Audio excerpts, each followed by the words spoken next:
Basically what we would do is pick an area where we would like to hike and explore. And so when we went along Big South Trail for the first time, gorgeous hike, beautiful, beautiful river. You know, this is really a wild area, and the reason why Gary and I so much enjoy hiking together.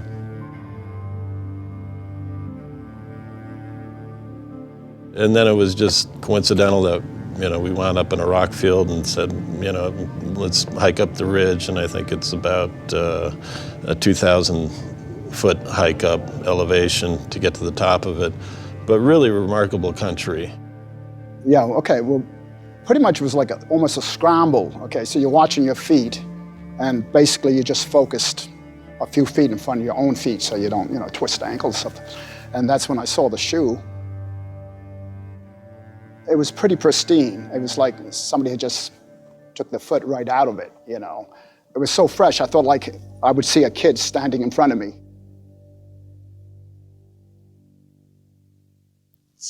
And what's your name?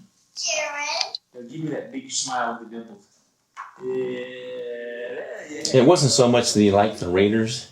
He loved silver and black. And when he saw the Raiders on TV one day, he's like, "Dad, there's a silver and black team." I said, "Yeah, there is." He said, "That's my team, Dad." And I'm like, "Okay." So he's a Raiders fan. My name is Jocelyn Atadero, and my brother Jaryd Atadero went missing in the Colorado mountains in 1999. As I was younger, my dad will tell me that I would tell him certain memories I had of the hike. As I got older, though, I couldn't even tell you what I told him back then. The only memory I have of the resort or that whole time period is after Jaryd had disappeared. We were back at the resort in a room. I couldn't even tell you where, and my dad was kneeling on the ground crying, and I was hugging him.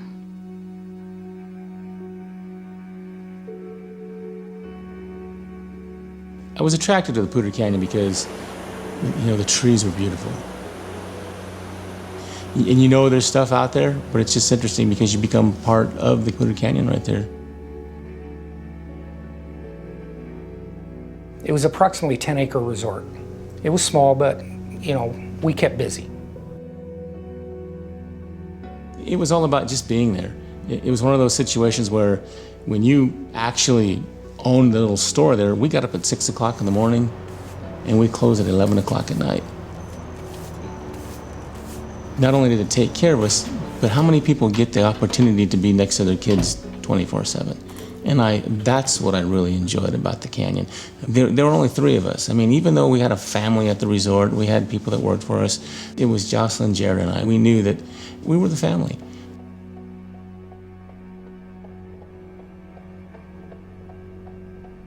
The group decided they wanted to go to the trout farm, fishery right around the corner, maybe about 1.5 miles, 2 miles from the resort itself. Hey, Alan. Jocelyn. Several of the people I knew quite well. So I gave permission for Jocelyn to go, not knowing that Jaryd would be saying, "Gee, Dad, if she can go, why can't I go too?" He had his shoes on. He hated to tie his shoes, so I didn't make him tie his shoes.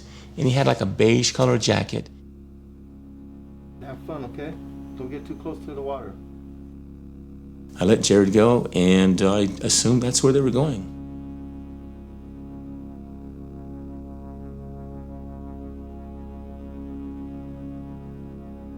Could you describe the trail? Moderate, ups, downs. You could take a kid on it as long as you kept the kid in line and hung on to him. Because there were some areas where the ledges were only 24 inches wide and you had loose shale all the way down to the river. So, and then there was rock fields. Being a moderate trail, it's pretty tough. If you're not in shape, it'll take it out on you. The church group went up to the Big South Trail. They parked at the trailhead and they started walking in on the trail.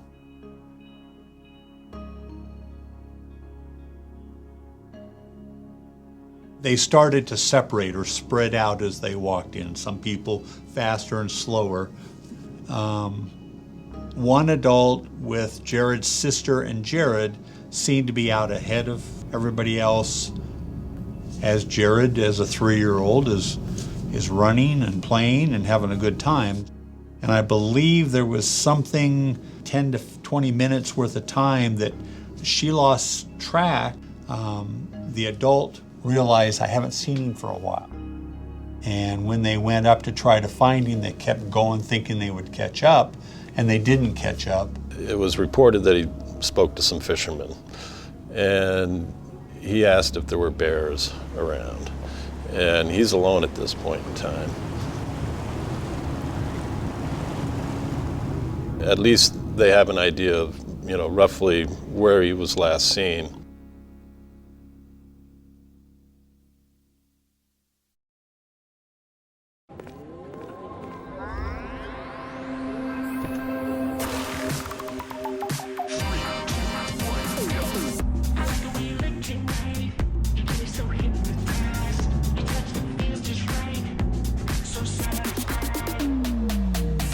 It's your journey. Own every mile in the Hyundai Elantra. Get 0.9% APR on the Elantra or up to $750 total savings. See your Hawaii Hyundai dealers. I myself was cleaning some things and decided to sit down and watch a football game. And I must have been watching for maybe 15 or 20 minutes, and I slowly nodded off.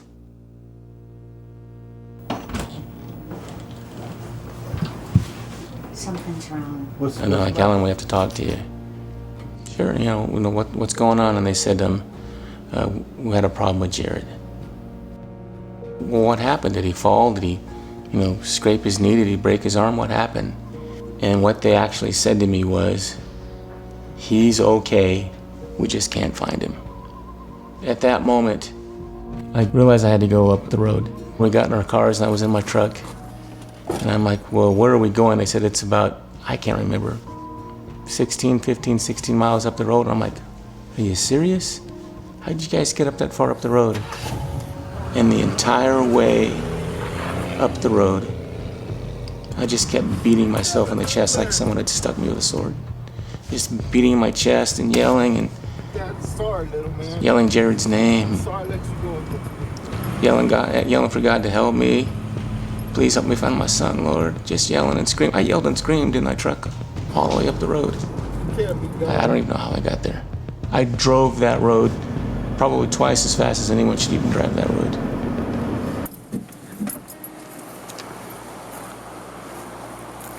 Jaryd!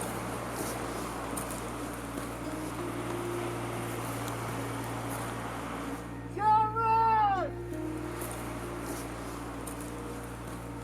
And as I ran up that trail, I yelled and screamed his name and screamed Jaryd, screamed J-Rod. I called him J-Rod. I called him my little man. I called every name I could, trying to get a response from him. And I listened.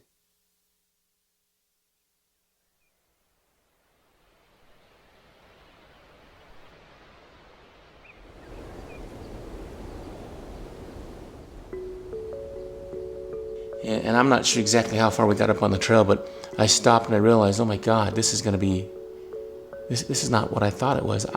I just can't get up here and find him.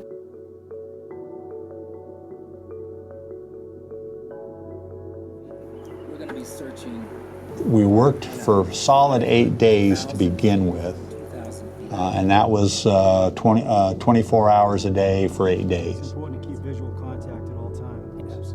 We did some night searching was limited to a certain extent, but we did always have people out in the field to make noise, so if somebody was out there now, Jaryd would have heard it, he would have maybe responded or went to him. It was very intense, very media friendly. I mean, there was media, CNN, and so it became a real nationwide episode. So that put a lot of stress on us and a lot of stress on the dogs.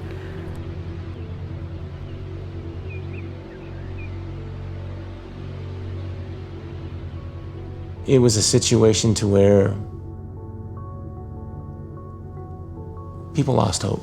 It's like, we're not going to find him, this is one of those situations where he disappeared.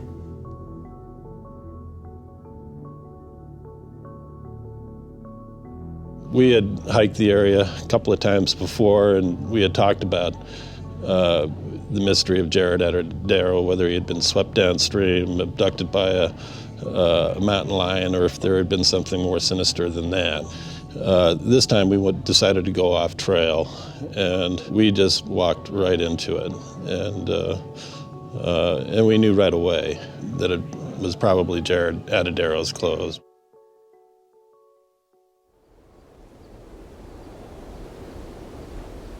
Is there any way Jaryd could have climbed up to that spot on his own?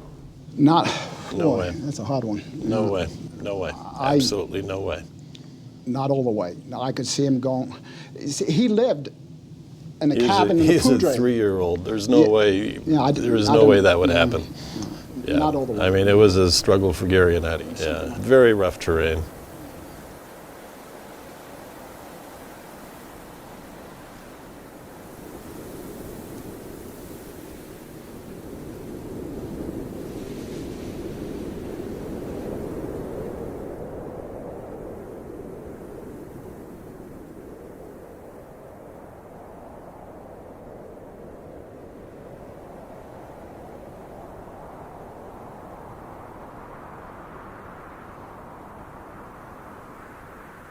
There were canine alerts that would go that direction. Now, whether they were right at the scree field or before it, but they were at least alerting up that hill. That's why I'm reasonably certain we searched it, because when a dog alerts like that, we're thinking, okay, something must be up there. Let's get up there and search for it.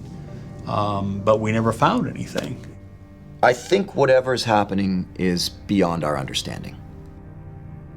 In a lot of these cases, search and rescue, or the volunteers searching people, have already gone over certain areas, not once, not twice, but even dozens of times. And then the child is found there, maybe a year, maybe a few years later. When we had discovered the clothes and went back up there with some of the people involved in the search, you know, they were all scratching their heads, like, you know, they had all been around the area. My conclusion was an animal encounter right at the beginning. And so I'm not sure officially what has really been released as a finality, but it pretty much points to an animal encounter. And if a cat actually took him, which is what I believe happened, the cat would have taken him someplace and buried him, and with all of the activity that was going on, probably would have left, because we would have scared it away and it would have came back later. I hear constantly about a mountain lion. Yet, when they tested Jaryd's clothing, there was no mountain lion hairs, no DNA, no blood, nothing on his clothing. This is actually what's left of the cranium after 4 different DNA tests. To think that I mean, I have a hard time comprehending this, but to think that I'm actually sitting here holding my son. But this is what I have left of him. The clothing was sent to the CBI. The clothing was tested by the CBI. No mountain lion hairs, no blood, nothing on any of the articles of clothing. If a mountain lion would have attacked him, they go for the stomach area. And this jacket would have been in shreds. I've been told by several people, mountain lion experts in the works, this jacket would not have survived a mountain lion attack, period. These are the actual shoes. These are Jaryd's shoes that were found up on the mountain. I've been told by experts that they do not look like they've been in the wilderness for 3.5 years. The other thing that's interesting about the shoes is you would think that if a mountain lion were dragging his body up a mountain and dragging him like this, you would see marks on his shoes, and there are no marks there. You would think if he was dragging them this way up a mountain, not only would you see marks, but it would have pulled his shoes off way before the area where they found him. Jaryd's pants were found inside out. When people first see this, they get terrified and they look at it and go, oh my gosh, what could have happened to him? There were birds and rodents and stuff literally pulling it apart, using the material as nesting. So you see this material everywhere. So it's not because something attacked him and ripped his leg off. This is all due to rodents and birds. Yeah, we were relieved in one sense that the mystery had been solved. My sense of it is that Jaryd was abducted in the boulder field by the mountain lion. The mountain lion grabbed him by his shoulder and went straight up the side of this mountain. In one of the reports, the person says, well, the reason why you didn't find any DNA or blood or anything on Jaryd's clothing is because either he or something removed his clothing before he was attacked. Either Jaryd or something removed his clothing before he was attacked. And they go on to say that because there are so many hikers coming up, the mountain lion took Jaryd's body 500 feet up the side of the cliff. Well, wait a second.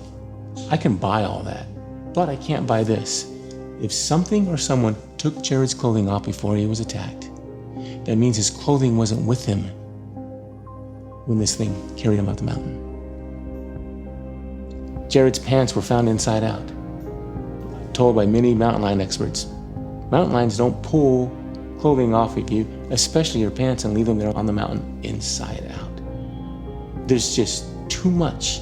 There are too many questions that don't have answers. And I feel strongly, my family and I feel strongly that there is someone out there who knows a little bit more than we know.